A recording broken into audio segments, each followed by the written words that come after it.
나라 국간이 위기라. 이대로면 세수가 펑크난다. 어느 정도이길래 이런 말이 나올까요? 심각합니다. 1월에서 3월까지 총 국세 감소액이 24조 원이나 됩니다. 세수가 펑크가 나도 어마어마한 펑크가 난 거죠.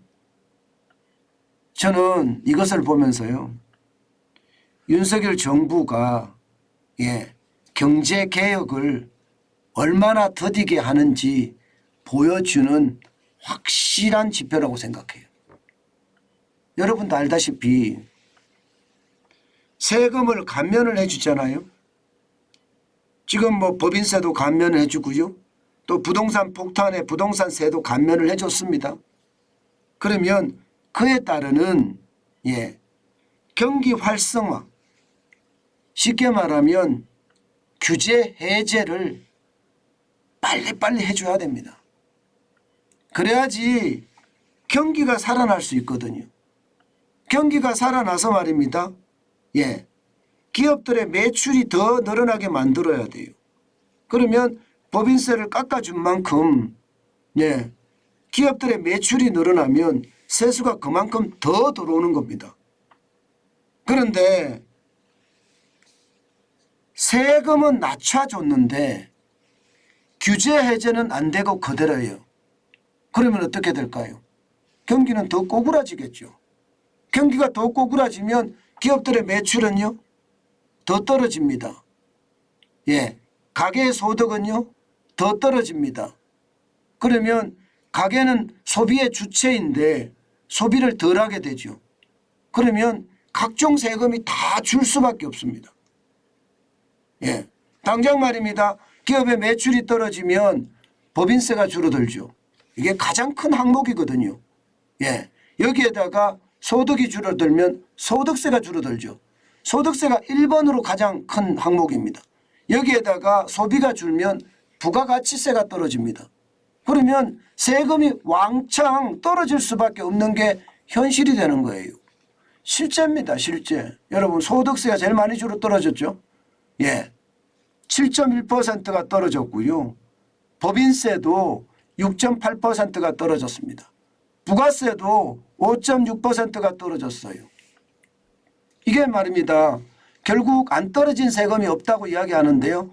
개별 소비세도 0.1% 떨어졌고요. 정권세는 0.8%, 교통세는 0.6%, 관세까지도 0.9%가 떨어졌습니다. 상속 증여세도 0.4%가 떨어졌고요. 이렇게 떨어진 데는 다 그만한 이유가 있는 거예요. 경기를 활성화시켜서 경제를 잘 돌아가게 만들어야 되는데 그렇게 하지 못했다는 뜻이 되는 겁니다. 저는 그게 윤석열 정부의 경제개혁이 지지부진하다. 제가 그 말씀을 드린 게 이게 현실이라는 겁니다. 제 말이 틀리지 않잖아요. 제 말이 거의 맞잖아요. 저는 이것을 보면서요. 진짜 큰일 났다 이런 생각을 하게 된 거예요. 왜냐하면 전체 규모로도 보면요. 1월에서 3월까지 2022년에는 111조 1천억 원이 들어왔는데 2023년에는 87조 1천억 원이 들어왔습니다. 다 줄었습니다. 소득세는 35조 3천억 원에서 28조 2천억 원으로 줄었죠.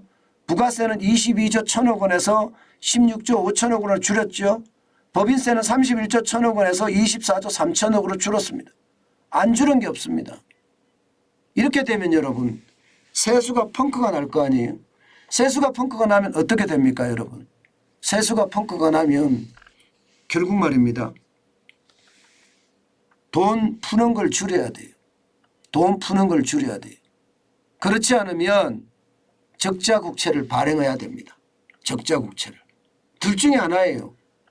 돈 푸는 거를 줄이든가 아니면 적자국채를 발행해야 되는데 여러분도 알다시피 내년 4월 10일이 총선이에요. 돈 푸는 거 줄일 수 있을까요? 못 줄입니다. 돈 푸는 건 오히려 더 늘어날 가능성이 더 크고요. 그러면 결국 적자국채를 발행할 수밖에 없다고 생각하는데 적자국채를 발행을 하면요.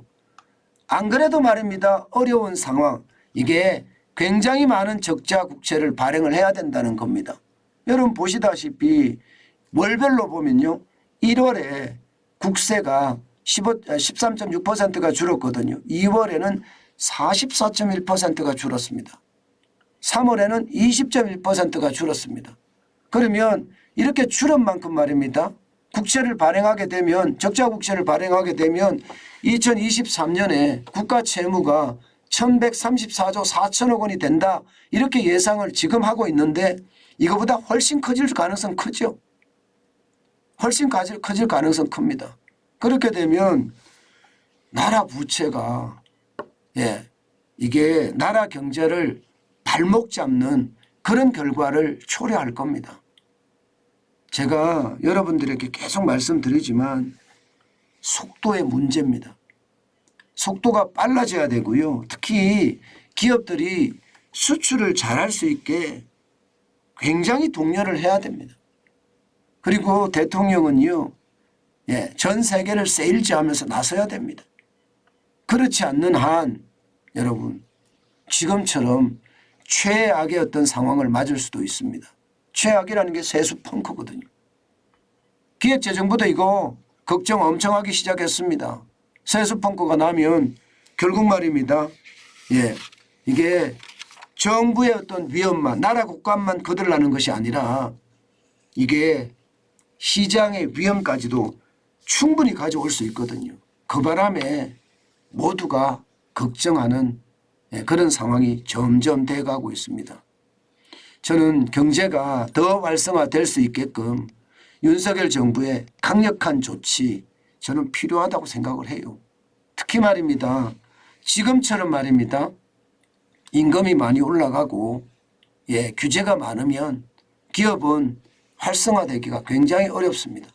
제가 L자형 경기 침체라고 계속 말씀드리고 있는데요.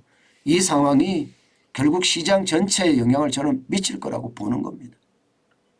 참 심각하죠.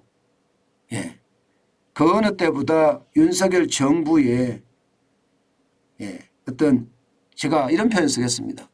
공격적인